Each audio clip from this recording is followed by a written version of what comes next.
एक और नई एमक्यूएम की तश्कील, एक नया झगड़ा शुरू। अब कुछ लोग क्या मजीद अलग हो रहे हैं? क्या हुआ है? रात गई, क्या मुशावरतें होती रही? तहलका अंगेज खबर देने वाला हूं, तैयार हो जाइए। कोई 2 पैक पिला दे रात में, तो जो बुलवा दो उससे फिर आप। सब लोग शराबी, सब लोग रॉक एजेंट, सब लोग दहशतगर्द। मुस्तफा कमाल के अनीस एडवोकेट को जवाब के बाद अगला जवाब फिर तैयार हो रहा है। वो जवाब कब, कौन, किस वक्त देने वाला है, ये बड़ी ब्रेकिंग न्यूज आपके सामने देने वाला हूं। नया सूबा नहीं चाहिए, अब ये मुखालफत किसने की है और कहां से मुखालफत हुई है? एक बड़े नाम का बयान जिसकी बाज़गश्त बहुत ज्यादा गूंज रही है। ये कौन लोग हैं कि जिन्होंने नए सूबे से इनकार कर दिया है? ये सवाल है। एक शादी फिर आ गई और फौज को मना कर दिया गया है। वजीर दाखिला ने क्या कहा कि फौज नहीं आएगी, और वो भी सिंध के वजीर दाखिला ने। कहां पर एक बड़े फौजी ऑपरेशन की को मना किया गया है, ये बताने वाला हूं मैं आपको। कराची के ठेकों के लिए अब किसे राब्ता किया जा रहा है, बराह रास्त किससे बात की गई है, ये एक मैं बड़ी अहम खबर देने वाला हूं। What is the answer?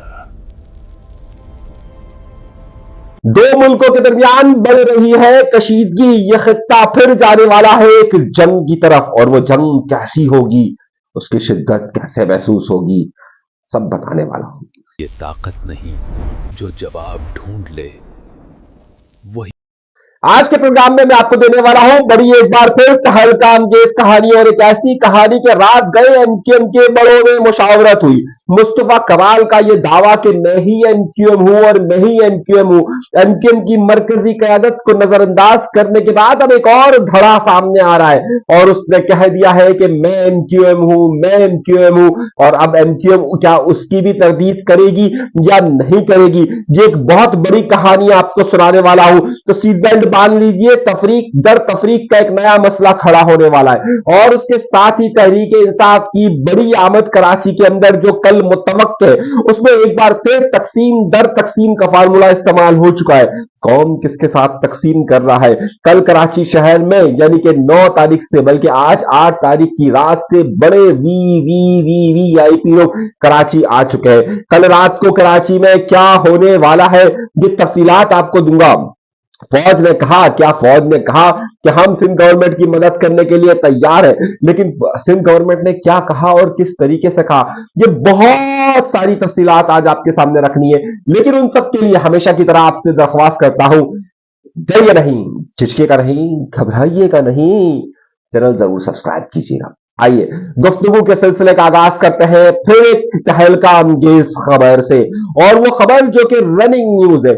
19 दिसंबर के दिन यानी कि आज से करीबन 20 दिन पहले एक अफसोसनाक सहानिया पेश आया था, और वो अफसोसनाक सहानिया ये था कि इमरान फारूक की अहलिया शुमाइला इमरान इस दुनिया से चली गई थी।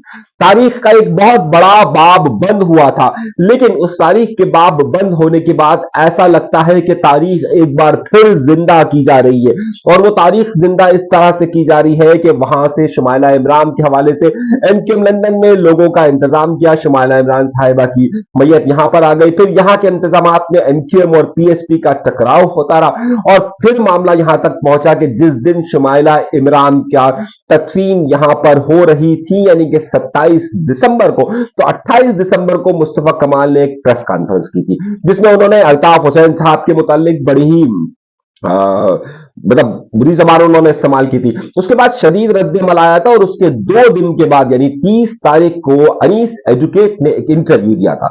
उस इंटरव्यू में उन्होंने मुस्तफा कमाल साहब से कहा था कि जनाब अगर इनको इतना दावा है तो ये वहां चले जाए, मैं उनको लंदन का टिकट करवा देता हूं।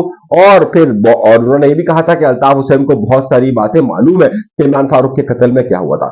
अब आइएगा, मैं जिस बात पे आ रहा हूं, बड़ी खबर देने वाला हूं, जरा सुनिए। आपको याद होगा कि मैंने आपको एक बड़ी तहलका अंगेज खबर दी थी हफ्ते वाले दिन और इतवार वाले दिन, और मैंने आपसे कहा था 4 तारीख का मेरा वीलॉग उठा के देखिएगा। मैंने कहा था कि 3 तारीख को 3 तारीख को मुस्तफा कमाल, अनीस कायम खानी साहब सब बहादुराबाद पहुंचे थे और वहां पर अनीस एजुकेट्स के मुतालिक ये बात कही गई थी कि जनाब वो उसी हालत में है और वही इल्जामात लगाए थे जो अल्ताफ हुसैन साहब पर लगाए जाते हैं, यानी कि वो नशे की हालत में रहते हैं और फलाना ढिमकाना। और मेरी खबर 100% सही थी, 100% सही थी। कोई 2 पैक पिला दे रात में, तो जो बुलवा दो उससे फिर अब सब लोगों ने मान लिया कि 100% सही है। क्यों? क्योंकि कल रात को, यानी कि जब मैंने 4 तारीख को यह खबर दी थी, 5, 6, 7 और अब 8, 7 तारीख की रात को एक इंटरव्यू नशर होता है मुस्तफा कमाल का, कि जिसमें मुस्तफा कमाल साहब ये फरमाते हुए नजर आते हैं कि उनका सारा हदफ जहां अल्ताफ हुसैन साहब पर उन्होंने सारी पुरानी बातों को रिपीट किया, वहीं वो अनीस एडवोकेट पर एक बार फिर ये इल्जाम लगाते हैं जो उन्होंने बंद कमरे में लगाया था, तो वही उन्होंने वहां पर कह दिया। यानी कि मेरी जो खबर थी उसकी उन्होंने बिल्कुल उसी तरीके से उन्होंने कहा कि उन्होंने अनीस एडवोकेट साहब पे इल्जामात आयद किए कि जनाब ये तो हर वक्त 2 पैक पीते हैं, शराब के नशे में होते हैं, वगैरह वगैरह वगैरह वगैरह वगैरह। अच्छा, अब मैं आपको दे रहा हूं कहानी। उन्होंने अनीस एडवोकेट साहब पर इल्जाम लगाए और यहां तक कहा कि जनाब उसे तहवील में ले लिया जाए, यहां तक कहा कि वो सूरज की रोशनी ना देख माजरत के साथ सूरज की रोशनी ना देख पाए। ये मैं आपको बता रहा हूं जो उनके अल्फाज से कल उन्होंने कहे। अब मैं आपको कुछ बातें बता देता हूं। ये जो एक कंसेप्ट दिया जाता है अनीस एडवोकेट साहब के मुतालिक कि जनाब वो क्या कोई शराबी है या कुछ ऐसा मामला है, ऐसी बात नहीं है। एक बात मैं आपको फिर बता दूं, वो जो इंटरव्यू हुआ था फहीम सिद्दीकी के साथ, वो बिल्कुल ठीक इंटरव्यू था और कोई उसमें इश्यूज नहीं थे। अब कहानी बदलने वाली है, नया मोड़, और मैं आपको बता रहा हूं अब इसमें कहानी में जहां पुराने किरदार का दोबारा से बड़ा रुख आने वाला है, वहीं पर एक नया मामला भी सामने आने वाला है। यानी कि अब जवाब पर जवाब, वो क्या कहते हैं अल्लामा इकबाल का है ना, शिकवा जवाब शिकवा, शिकवा जवाब शिकवा। तो जहां पर मुस्तफा कमानी से एडवोकेट मुस्तफा कमाल साहब ने जहां पर 28 तारीख को बात शुरू की थी, फिर 30 तारीख को अनीस एडवोकेट साहब ने जो इंटरव्यू दिया था, और उसके बाद 4 तारीख को जो मुस्तफा कमाल साहब ने गुफ्तगू की थी, और अब 7 तारीख को मुस्तफा कमाल साहब के इंटरव्यू में जो इल्जामात लगाए गए हैं, 3 बुनियादी बातें इसमें लगाई गई है। अव्वल ये कि उनके ऊपर शराब का इल्जाम लगाया गया। 2, जो दूसरा बड़ा इल्जाम उनके ऊपर वही लगाया गया कि जनाब ये इंडिया जाते आते थे रॉक एजेंट वाला। इमरान फारूक के हवाले से भी यही बात कही गई कि जनाब उनकी रॉ से ताल्लुकात थे। अच्छा, हैरतअंगेज तौर पर अब वही 3-4 दहशतगर्दी, रॉ और शराब, जो अमूमन मुस्तफा कमाल साहब के ये इल्जाम वो दोहराते रहते हैं मुख्तलिफ रहनुमाओं पर, अब इन 3 बातों का जवाब दिया जाएगा आज रात को। मैं आपको तारीख नोट कर लीजिए, वक्त नोट कर लीजिए, 8 तारीख है। आज ये आएगा, आज ये बात का जवाब दिया जाएगा, और 9 तारीख को मुतवक्के तौर पर, या 8 तारीख की रात को, 9 तारीख को इसका जवाब आएगा। और ये जवाब में अब बहुत सारी चीजें जो मेरे सामने आई है, कि जो वहां रिकॉर्डिंग का सिलसिला हुआ है और जो खबर मेरे पास आई है, अब इसमें बहुत सारे और राज खुलने वाले हैं और बहुत सारी बातें खुलने वाली है। और मैंने जिस तरीके से कहा कि तारीख के वो बाप सामने आ रहे हैं, यूं तो मैंने आपसे शुरू में जिक्र किया कि शुमाइला इमरान साहिबा तारीख का एक बहुत बड़ा बाप था। वो तारीख का बाप, शायद हमने यहां कहा था कि शायद अब वो इस दुनिया में नहीं रही, लेकिन अब जो पंडोरा बॉक्स खुलने वाला है उसे बहुत सारे लोग संभाल नहीं पाएंगे। मैं आपसे फिर कह रहा हूं, अब तक जब कभी भी मुस्तफा कमाल साहब ने इल्जामात किसी पे लगाए, उन्होंने पहले एक जमाने में खालिद मकबूल सिद्दीकी पे, अल्ताफ हुसैन साहब पे, इमरान फारूक साहब पे, तब दीगर लोगों पे वो इल्जामात आयद करते रहे, लेकिन अब तक वहां से जवाब नहीं आया था। अब ये पहली बार इस तरह का कंडीशन होगी कि इसका एक जवाब आने वाला है। मेरी मालूमात के मुताबिक ये जवाब तैयार हो चुका है और ये बड़ी अहम खबर मैं आपको देने वाला हूं। मगर उसके साथ साथ कुछ और बड़ी खबर आपको देने वाला हूं कि नई एनक्यूएम की तश्कील और ये मामलात कहां हुआ है, वो इसी खबर के साथ जुड़ी हुई है। और उसके साथ फौज के कराची समेत कई जगहों पर ऑपरेशन के हवाले से भी एक बड़ी बात मैं आपको देने वाला हूं। लेकिन पहले चलिए इसी खबर को मैं आपको बता देता हूं। मुस्तफा कमाल साहब ने जब ये 28 तारीख को प्रेस कॉन्फ्रेंस की थी, तो जब उनसे सवाल पूछा गया था कि आप सारे लोग पीएसपी के लोग मौजूद है, तो एनक्यूएम आपके साथ मौजूद है या नहीं है, तो उन्होंने एक लफ्ज इस्तेमाल किया था, सुनिएगा सुनिएगा सुनिएगा, बड़ी खबर देने वाला हूं। उन्होंने कहा था कि मैं ही एनक्यूएम हूं। क्या कहा था? मैं ही एनक्यूएम हूं और मैं ही बात कर रहा हूं। उसके बाद उन्होंने बेतहाशा इंटरव्यूज दिए, उन तमाम इंटरव्यूज में वो कहते रहे कि मैं ही एमक्यूएम है, जबकि एमक्यूएम पाकिस्तान इस सारे मामला के अंदर न सिर्फ खामोश रही, बल्कि उन्होंने जो 3 तारीख को प्रेस कॉन्फ्रेंस की थी उसमें उन्होंने वाज़ेह तौर पर कहा था कि जनाब ये उनकी जाती राय है और हम अपने 23 अगस्त वाले स्टैंड पर मौजूद है। यही जवाब फारूक सत्तार साहब ने दिया था, यही जवाब हैदर अब्बास रिजवी ने दिया था, यही जवाब जो है वो खालिद मकबूल सिद्दीकी साहब ने दिया था। अब जैसे जो लफ्ज पे गौर कीजिएगा, मैं ही एमक्यूएम हूं, अब ये लफ्ज कहीं और इस्तेमाल हुआ है और किसी और ने किया है। हुआ ये, अब मैं आप कहानी बता रहा हूं कि पूरी समझिएगा। इस मैंने आपको एक खबर दी थी और शायद आप लोग मेरी खबर को इग्नोर मत किया करें, मैं जो बात इशारतन कर रहा हूं वो आगे चलकर बड़ी खबर बन रही है। मैंने अपने एक प्रोग्राम के अंदर आपको पूरी तफसील के साथ खबर दी थी कि जो लोग मुसलसल मेरा प्रोग्राम देख रहे हैं, मैंने कहा कराची से महमूद मौलवी और इमरान इस्माइल और फवाद चौधरी पंजाब से, ये सब लोगों का एक मामला हुआ है मुज़ाकरात के हवाले से, बड़ी अहम गहरी बात हुई है। इसी मुज़ाकराती कमेटी की मैंने आपको खबर पूरी दी थी और मैंने महमूद मौलवी साहब के हवाले से सारी डिटेल आपको तफसील के साथ शेयर की थी। अब मेरा कोई प्रोग्राम देख लीजिएगा, मैंने उसमें पूरी तफसील, ये खबर छोटी नहीं थी क्योंकि ये मेरे सामने सारा मामला हो रहा था। कल की तारीख तय थी, यानी कि कल 7 तारीख का दिन तय था, जो कि 10-15 दिन पहले तय हुआ था और 10-15 दिन पहले मैंने आपको यह खबर दी थी। जब मेरे पास इस खबर का, जो मैं पहले से डिस्क्लोज नहीं करना चाहता था लेकिन अब मैं वो डिस्क्लोज कर रहा हूं कि मुझे उस वक्त मालूम यह हुआ था कि इसमें एक एमक्यूएम के रहनुमा भी शामिल हो रहे हैं और उस रहनुमा का नाम है वसीम अख्तर साबिक मेयर। अच्छा, हैरतअंगेज तौर पर ये पीटीआई वालों की और मुख्तलिफ और जमातें वहां पर मिक्स थी, जिसमें शाहिद खाकान अब्बासी का फैक्टर इन्वॉल्व था, दीगर लोग भी इन्वॉल्व थे। तो वो एक मुज़ाकराती कमेटी, एक छोटा सा अलायंस बनने की कोशिश हुई थी और उसमें एमक्यूएम के वसीम अख्तर साहब भी मौजूद थे, यानी कि साबिक मेयर। अच्छा, अब मैं आपको जो खबर दे रहा हूं, क्या एमक्यूएम को यह बात का मालूम था कि वसीम अख्तर जा रहे? नहीं मालूम था। मुझे मालूम था कि वसीम अख्तर वहां जा रहे हैं और इसीलिए मैंने आपको 10 दिन पहले यह खबर दी थी कि वहां से बड़ी खबर आने वाली है। अब जब वसीम अख्तर वहां पर गए तो मैंने अपनी जादूगरनी को फोन किया और मैंने कहा कि जनाबे वाला, ये बताइए कि वसीम अख्तर साहब वहां पर गए हैं और वहां पर बार बार इस बात का जिक्र हो रहा है कि एमक्यूएम की भी नुमाइंदगी है, जबकि ये वो फैक्टर है कि जो पीटीआई दीगर असीराम दीगर मामला के हवाले से गुफ्तगू कर रहा है, तो क्या एमक्यूएम वहां पर गई है? अच्छा, उन्होंने मना कर दिया। जो मरकजी रहनुमा है उन्होंने कहा कि भाई हमसे इजाजत लेकर नहीं गए। तो अब जिस तरीके से मुस्तफा कमाल साहब की प्रेस कॉन्फ्रेंस अलहदा से अपनी हो गई तो उन्होंने कहा था मैं एमक्यूएम हूं, इसी तरीके से एमक्यूएम के एक वो रहनुमा भी गए। अच्छा, उस रहनुमा के वहां जाने पर कई लोग एमक्यूएम के उस सारी गुफ्तगू से वाकिफ थे, यानी कि एमक्यूएम के जो वसीम अख्तर साहब को वहां जाना है तो एमक्यूएम का वो धड़ा कि जो कि इस वक्त ना एमक्यूएम में है ना पीएसपी में, अलहदा बैठा हुआ है, वो इस सारी गुफ्तगू से वाकिफ था। अब हुआ क्या? हुआ ये कि जब मुश्तरका अलामिया जारी हुआ, वसीम अख्तर साहब ने वहां पर गुफ्तगू की, तो आपको मालूम है कि कुछ पसंद और नापसंद का मामला होते हैं। तो वसीम अख्तर साहब ने जब वहां गुफ्तगू की और उसके बाद जो अलामिया जारी किया गया उस मुज़ाकराती कमेटी का, उसमें वाज़ेह तौर पर यह लिखा गया कि एमक्यूएम की नुमाइंदगी हुई है, जबकि एमक्यूएम को मालूम ही नहीं था। वहीं पर यह लफ्ज़ इस्तेमाल हुआ कि मैं एमक्यूएम हूं, जब उन्होंने नहीं किया लेकिन लोगों ने कहा भाई एमक्यूएम ये आ गई, यानी कि अब फिर जिस तरीके से मेन मरकजी कमेटी एमक्यूएम की, उसको नहीं पता होता कि मुस्तफा कमाल का धड़ा क्या कर रहा है या पीएसपी क्या ऐलान कर रहा है और वो कहते हैं मैं एमक्यूएम हूं। बिल्कुल इसी तरीके से कि वो लोग जो कि एमक्यूएम के रहनुमा रहे हैं और इस वक्त उनकी रुकनियत मुअत्तल तो नहीं है लेकिन मौकूफ है, वकूफ है, क्या कहते हैं उस लफ्ज को, कि अब जनाब अभी वो वक्फे पर है, वो वक्फे पर है, यानी मुअत्तल का लफ्ज है, वो जो वक्फे पर है, जो पीछे बैठे हुए अपने बारी का इंतजार कर रहे हैं, तो वो उस तरफ है। अब एकदम से वो आ जाना पूरे इस्लामाबाद की सुर्खियों में आ गया। अब क्यों आ गया, आप जरा समझिएगा, क्योंकि एमक्यूएम गवर्नमेंट का हिस्सा, एमक्यूएम हुकूमत का हिस्सा है ना, तो एमक्यूएम कुछ ऐसे लोगों की नुमाइंदगी के लिए कहां पर जाकर बात कर सकती है जहां के मेन इमरान खान की रिहाई और मुज़ाकरात की बात की जा रही हो और यह हुकूमती सतह पर ना हो।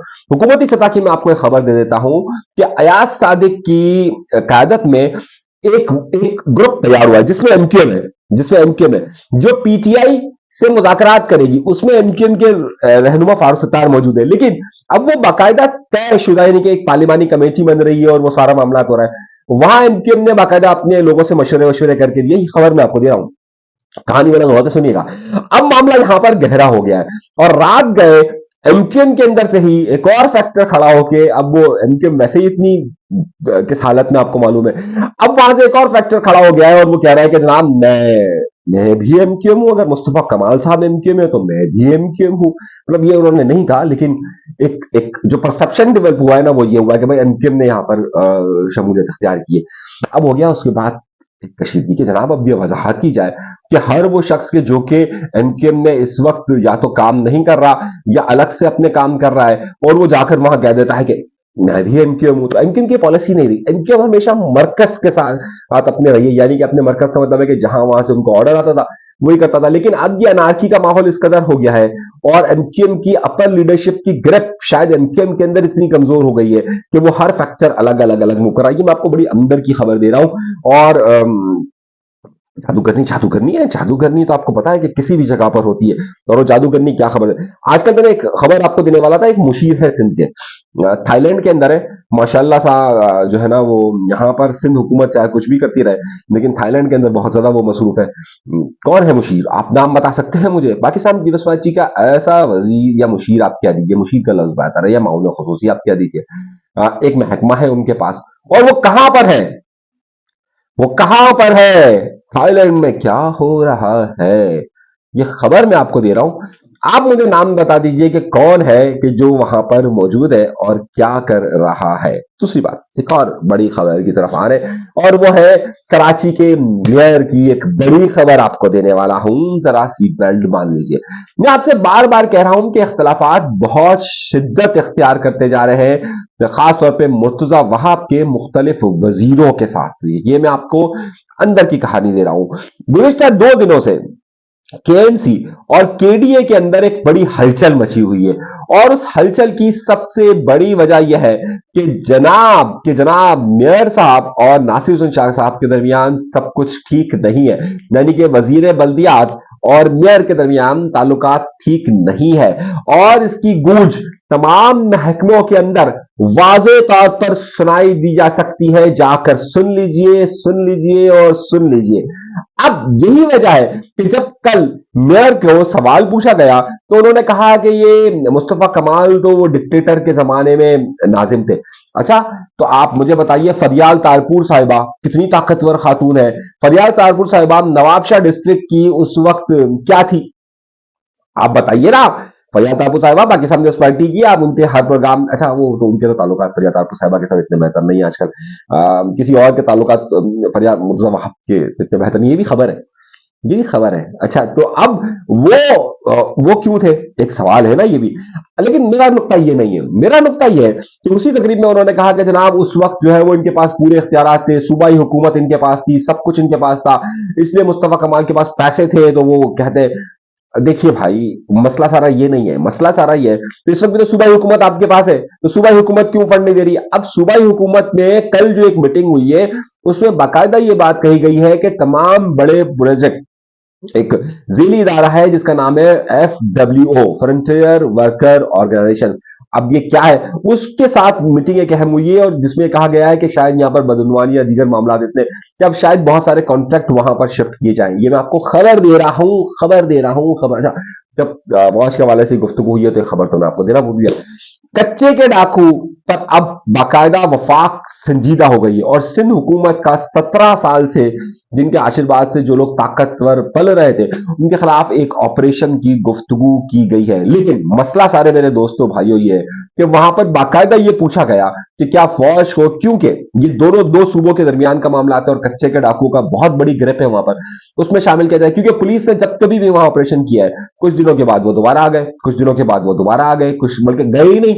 और कच्चे के रास्तों से तो सिंध हुकूमत खुद ही एडमिट करती है कि हमें उन रास्तों का नहीं मालूम है।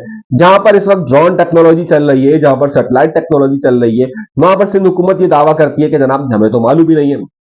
अब ये भी एक बड़ा सवाल है ना। अब वहां पर बाकायदा कहा गया कि जनाब वहां फौजी ऑपरेशन किया जाए, जब कभी भी फौज को बुलाया जाए ताकि किया जाए, सिंध हुकूमत ने इससे मना कर दिया कि ना, नहीं जनाब वहां पर इस वक्त इसकी जरूरत नहीं है। लेकिन मेरा जाती ख्याल यह है कि वहां पर रेंजर्स को इंक्लूड करना चाहिए ताकि वहां पर, क्योंकि जो वडेराशाही है, जो वहां के लोगों वहां पर मिली भगत है, उससे सब लोग परेशान है। आप घुटकी जाइए, आप सखर जाइए, वहां के लोग किस हद तक इस कच्चे के इलाकों से और किस तरीके से ये हनी ट्रिप से जो है वो परेशान है। तो ये ट्रैप जिस तरीके से करते हैं उससे कितना परेशान है, लेकिन अभी तक उस पर कोई फैसला नहीं किया जा रहा है। खबरें तो मेरे पास बहुत होती है, लेकिन मैं क्या करूं कि मेरी जादूगरनी जो है वो इतनी खबरें ला ला के देती है, इतनी खबरें ला ला के दे रही है। अच्छा, मुझसे बहुत सारे लोगों ने कहा है कि भाई वो बड़े वाले चैनल पर जो हमारा है उधर भी कुछ शो कर लिया करें। मैं कल से कोशिश करूंगा कि वहां, बल्कि आज से ही कोशिश करूंगा कि कुछ शोज आपको वहां पर भी दे दूं, कुछ खबरें आपको वहां पर भी दे दूं। कोई मसला नहीं है। आइए एक और बड़ी खबर की तरफ चलते हैं। और बड़ी खबर यह है मेरे दोस्तों, मेरे भाइयों, कि कल रात को मैं एक तकरीब में था, एक तकरीब में था जहां कुछ बहुत बड़े लोग आए हुए थे। और उन बड़े लोगों का एक मसला यह था कि वो इस बारे में परेशान थे कि यूएई और सऊदीया के दरमियान ताल्लुकात कशीदा होते जा रहे हैं। गुज़िश्ता रात को भी इतलात के मुताबिक सऊदीया की तरफ से यमन पर हमला किया गया है। हूसी बागियों को कंट्रोल करने के लिए एक अरब इत्तेहाद बना था, उसमें यूएई और दुबई की के तमाम लोग, सात सात फौज उसमें शामिल थी। अब उसमें जो यूएई वाला ग्रुप था वो अलग था, सऊदीया वाला ग्रुप अलग था। अब उन दो ग्रुपों के दरमियान आपस में झगड़ा हो गया। पिछले हफ्ते भी वहां बम्बार्टमेंट हुई थी, मेरी इतलात के मुताबिक कल भी बम्बार्टमेंट हुई है। अब उस बम्बार्टमेंट के बाद हुआ क्या है कि कल रात को मैं जिस तकरीब में मौजूद था वहां पर कुछ हाई ऑफिशियल्स मौजूद थे, मतलब सिफारती सतह के लोग, सही है, मतलब उस सतह के लोग।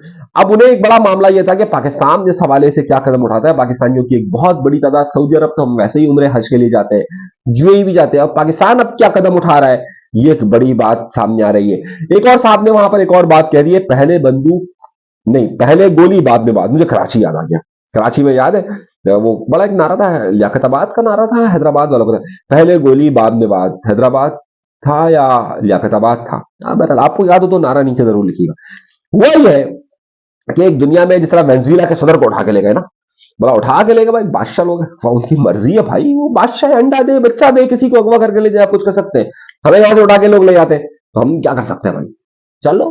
अच्छा, अब हुआ ये कि एक और जगह है कि जिसके ऊपर नजर है, और वो है ग्रीनलैंड। ग्रीनलैंड बहरा ओकियानूस के पास डेनमार्क के साथ मौजूद है। और ये वो रास्ता है कि जैसे जैसे अब ये मौसम तब्दील हो रहा है ना, तो वहां बर्फ पिघल रही है, तेजी के साथ बर्फ पिघल रही है, गर्माहट, टेम्परेचर बढ़ रहा है, तो वहां पर बहरी रास्ते बढ़ रहे हैं। अब वो जो आपके पास ग्रीनलैंड है, वहां पर का भी मसला पाकिस्तान की तरह है। वहां पर भी रेयर अर्थ मौजूद है, यानी कि ऐसे मिनरल्स मौजूद है, ऐसे ऐसी मादनियात मौजूद है कि जिस पर बड़ी निगाह है। यहां पर उसने कह दिया कि जनाब हम तो अपनी फौज लेकर जाएंगे, ट्रंप ने कह दिया। तो डेनमार्क में वो पक्का कराची वाला बन गया है, और डेनमार्क में कहा है पहले गोली बाद में बात, पहले गोली बाद में बात, डेनमार्क डेनमार्क। ये मैं नारा आपको इसलिए बता रहा हूं, खबर दे रहा हूं मैं आपको। तो मुझे, क्योंकि जब उसने ये नारा लगाया ना, तो मेरे जहन में ही आया कि यार ये बात तो हमने कराची की सड़कों पर सुनते आते, पहले गोली बाद में बात, हैदराबाद में सुनता आता था मैं। तो अब उन्होंने कहा कि जनाब अगर अमेरिका ने वहां दाखिल होने की कोशिश की तो ये वेनेजुएला ना समझा जाए। अच्छा, ये पहले ही नेटो का पार्ट है, डेनमार्क और ग्रीनलैंड भी। तो अब नेटो का ज़ाहिर है अमेरिका उसमें मेन करता रहता है। अब वो नेटो के यूरोपीय ममालिक उसके तंग। मैं खबर जो आपको दे रहा हूँ जरा सुनिएगा, अब ये बड़ी खबर आगे चलकर बनने वाली है, तो आपके कानों में पहले से मौजूद हो कि अब क्या हो रहा है। मैं सिर्फ आपको कराची की खबर नहीं देता, मैं आपको आफाक भी देता हूँ, मैं दुनिया के बारे में आगाह करता हूँ। तो मेरा काम यह है कि आपको सही इंफॉर्मेशन हो।